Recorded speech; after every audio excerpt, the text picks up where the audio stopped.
তো আজকের ভিডিওতে আমরা দেখব রেস্টফুল এপিআই ক্রিয়েশন পার্ট 2। তো আগের পার্টে আমি তোমাদের এগুলো দেখিয়েছিলাম যে অ্যাপ ডট গেট করে আমরা এভাবে ওয়েবসাইটে দেখিয়েছিলাম আর অ্যাপ ডট পোস্ট করেছিলাম। তো এরপরে আমরা দেখেছিলাম দিস ইজ অ্যাবাউট পেজ, যেটা আসছে না, ক্যান নট গেট বলছিল। তো সেকেন্ড পার্টে আমি তোমাদের দেখাবো যে কিভাবে ডেটাবেস ক্রিয়েশন এবং মডিউল ক্রিয়েশন করতে পারি। তো আমি এখানে দেখতে পাচ্ছ, এখানে আমার সমস্ত ফাইল এবং ফোল্ডারগুলো আছে। তো এর ভিতর যাব। তো এখানে তোমাদের একটা ফোল্ডার প্রথম ক্রিয়েট করতে হবে। তো এখানে এসআরসি দেখতে পাচ্ছ, এসআরসির মধ্যেই। তো এখানে আমি যাব আর এখানে ফোল্ডার ক্রিয়েট করব। তো ফোল্ডারের নাম আমি দিচ্ছি ডেটাবেস, কারণ আমাদের এখানে ডেটাবেসের সঙ্গে একে অ্যাড করতে হবে। তো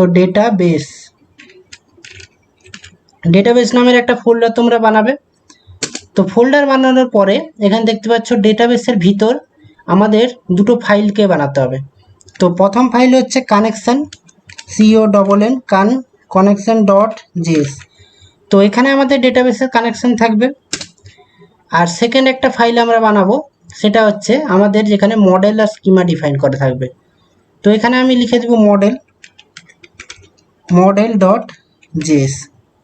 তো এরপর তোমরা ওকে করে দেবে। তো আমাদের এই দুটো ফাইল দরকার, খুবই ইম্পর্ট্যান্ট। তো এখানে আমি আরেকটা ফাইলও খুলে নিব। এখানে এসআরসি আমার আছে ইন্ডেক্স ডট জেএস, এটাকেও আমি খুলে নিব। তো আগের ভিডিওতে আমি তোমাদের বলেছি যে আমি আর দুবার করে এখানে টাইপ করব না, আমি এখানে তোমাদের কি কি লাগবে সেটাই শুধু দেখাবো। তো এখানে দেখতে পাচ্ছ আমাদের অ্যাপ ডট জেএস আছে, যেটা আমরা বানিয়েছি আমাদের এক্সপ্রেস অ্যাপ। এখানে কানেকশন ডট জেএস আছে, এখানে মডেল আছে, আর এখানে ইন্ডেক্স আছে। তো প্রথম আমরা কানেকশনের সঙ্গে কাজ করছি। তো এখানে আমি দেখতে পাচ্ছ ইন্ডেক্স আছে। তো আমরা যখন এখানে দেখেছিলাম মঙ্গোডিবিতে, তো আমাদের এইখানে কানেকশন করতে হতো ডেটাবেসের সাহায্যে। তো তখন আমরা কি লিখতাম, কনস্ট মঙ্গুজ রিকোয়ার মঙ্গুজ। তো তোমরা এটা কপি করবে। আর এখানে তো তোমরা অবশ্যই এটা টাইপ করে কপি করবে না, টাইপ করবে। তো কন্ট্রোল V এখানে পেস্ট করছি আমি। তো এখানে কানেকশন ডট জেএসে তোমরা এটা লিখবে কনস্ট মঙ্গুজ রিকোয়ার। তো মঙ্গুজকে রিকোয়ার করা হচ্ছে। এরপরে তোমরা ভ্যালিডেটরকে এখানে লেখার কোনো দরকার নেই। তো এখানে কনস্ট সার্ভার, তো সার্ভার থেকে এখানে আমাদের লিখতে হবে। তো সার্ভারটা আমি চেঞ্জ করে দেব। তো কন্ট্রোল-C কপি করব আর এখানে এটা লাগিয়ে দিব। তো এখানে দেখতে পাচ্ছ লোকাল হোস্ট 27017, আর ডেটাবেসটাকে আমি চেঞ্জ করে দিচ্ছি। ডেটাবেস আমি লিখে দিচ্ছি বিগ ডাটা। তো বিগ ডাটা নামের আমি একটা ডেটাবেস বানিয়ে নিয়েছি। তো এখানে দেখতে পাচ্ছ সার্ভার আর ডেটাবেস আমাদের দেওয়া আছে এটাকে। এবার এটাকে কন্ট্রোল-S করে এখানে সেভ করে দেব। তো এখানে আমাদের ডেটাবেস কানেকশনটা রেডি হয়ে গেছে। এবার আমাদের মডেল আর স্কিমাকে ডিফাইন করতে হবে।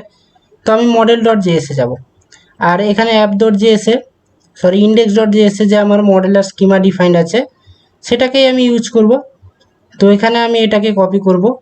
তো কপি করার আগে এখানে তোমাকে দুটো জিনিস কপি করতে হবে, সেটা হচ্ছে মঙ্গুজ আর ভ্যালিডেটরকে। তো এখানে আমি কপি করে নিচ্ছি। তো এটা দুটো ভেরি ভেরি ইম্পর্টেন্ট আমাদের স্কিমার সঙ্গে, যে আমরা ভ্যালিডেটরকে ইউজ করছি। তো এরপরে আমি এখানে স্কিমাটাকে কপি করব। আর এখানে দেখতে পাচ্ছ লাস্টে আমাদের মডেলও আছে, তো এটাকেও আমাদের লাগবে। তো এটা এভাবে পেস্ট করে দেবে। এরপরে এখানে দেখতে পাচ্ছ মাই ইসরো আছে। তো এটা আমি আর চেঞ্জ করছি না, এটা সেমই থাক। তো এরপরে কনস্ট ইসরো ডিবি নিউ মঙ্গুজ মডেল ইউনিডেটা। তো এটাও বিগ ডেটা আমি লিখে দিই। তো বিগ ডেটার বদলে আমি এখানে স্মল ডেটাও লিখে দিতে পারি, SMALL small data. Small data আমি এখানে লিখে দিয়েছি। তো এসটা আমি ক্যাপিটাল করে দিচ্ছি। তো এখানে দেখছো স্মল ডাটা আমি লিখে দিয়েছি, আর এটাও আমি লিখে দিই স্মল ডাটা। তো এখানে SMALL স্মল ডাটা। তো আমি দুটোই সেম লিখে দিয়েছি। তো এরপরে আমি এখানে আমাকে এক্সপোর্ট করতে হবে, কারণ আমি অন্য পেজে একে ইউজ করব। তো আমি এখানে লিখব মডিউল মডিউল ডট এক্সপোর্টস। তারপর তোমরা ইজুগাল টু লাগাবে, ইজুগাল টু লাগিয়ে এখানে স্মল ডাটাকে লিখে দিবে SMALL স্মল ডাটা। তো এসটা ক্যাপিটাল আছে, স্মল ডাটা। তো এরপরে তোমরা এখানে সেমিকোলন লাগিয়ে দিবে। তো এবার কন্ট্রোল-S করে আমি এটা সেভ করে দিচ্ছি। তো আমাদের এখানে স্কিমা আর মডেলকে আমরা ডিফাইন করে দিয়েছি, আর এখানে আমরা আমাদের ডেটাবেস কানেকশনকে অ্যাক্টিভেট করে দিয়েছি। তো এরপর আমাদের অ্যাপের সঙ্গে এটা কানেকশন করে দিতে হবে। তো অ্যাপে গিয়ে আমি এখানে যাব, তো একে আমাকে প্রথমে রিকোয়ার করতে হবে।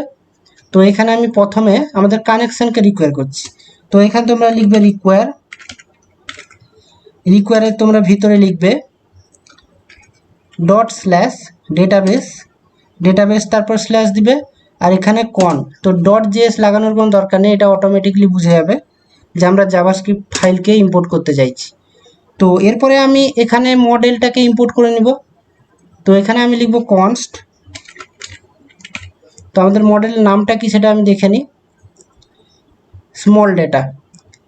তো এখানে আমি লিখব small data equal to require. তো এর ভিতরে তোমরা লাগাবে ./database/ model।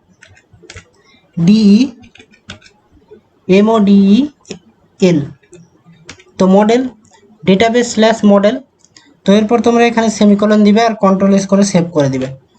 তো এবার এটাকে রান করে তোমাদের আমি দেখাচ্ছি যে এটা কাজ করছে কিনা। তো আমি এখানে লিখব নোটমন ইন্ডেক্স, এখানে ইন্ডেক্স লিখবে না, এখানে আমাদের অ্যাপের নাম হচ্ছে app.js। তো এখানে তোমরা লিখবে app.js। তো এবার যদি রান করাই, তোমরা দেখতে পাচ্ছ ডেটাবেস কানেক্ট সাকসেস, আমাদের ডেটাবেস এখানে কানেকশন হয়ে গেছে, আর এখানে আমাদের অ্যাপের সঙ্গে এটা কানেক্টেড হয়ে গেছে। তো এই ভিডিওটা অনেক বড় হয়ে যাওয়ার জন্য আমি এর থার্ড পার্টও বানাচ্ছি যাতে তোমাদের বুঝতে সুবিধা হয়। তো পরপর 3টা পার্ট বানানোর ফলে তোমরা পরপর ঠিকভাবে বুঝতে পারবে যে আমি কিভাবে একটা রেস্টফুল এপিআই ক্রিয়েট করছি। তো এই ভিডিওতে এতটুকুই। ভিডিওতে যদি কোনো সমস্যা থাকে অবশ্যই কমেন্ট সেকশনে জানাবে, আর ভিডিওটা ভালো লাগলে লাইক শেয়ার সাবস্ক্রাইব করবে। দেখা হচ্ছে পরের ভিডিওতে।